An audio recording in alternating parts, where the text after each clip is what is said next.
بند حسن البصري بمديات كتن أخلاق مروي بصمان قال يعني مخلوقات قال بشر يعني قال شكليا سشار خالة كذا يا إيكي مروف أزيت نجهين تكاسة كفو الأذى مروف أزيت نجهين تكاسة بجا اتخينه دات ناميسه دات مالی دات اخرک كونت بنفع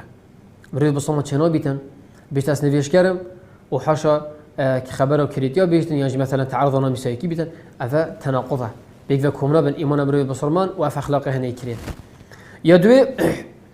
وكي امام حسن بصري قوتي مروف يمرد بيتن اخلاق مروف بصرمانه يمرد بيتن ني شريك بيتن چكي پیغمبر خدا صلی الله علیه و قال که مرد بو وكي ابن عباس بيجتم تيبتي رمضان وقت ابن جبريل هات وقرآن بيكفت خان مروف يمرد بيتن قال نياسة خود قال دي بابت خود قال خشكو برايت خود وحتى دي ما يكفيش اخلاقيات مروف بصرمانه خلاص يا اكو تعامل مروف قال اخلاق مروف قال بشر يعني شكريا مروف يبشوش بيتن برای خود بسوام گرن جیتن و که پیغمبری صلی الله علیه و آله گفتی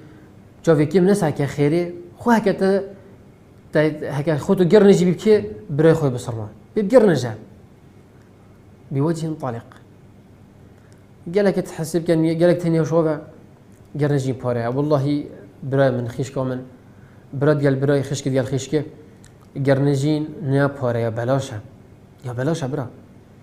تو بوش افي اخلاق هنه بكار نايني خاصة بوان كسبت بجنب أهل السنة هنا قال لك شلونها أبد على أساس خدان أهل السنة اتباع السنة كان همي قوادين يواجري بيتنو على ثبت ورعية وتقوايا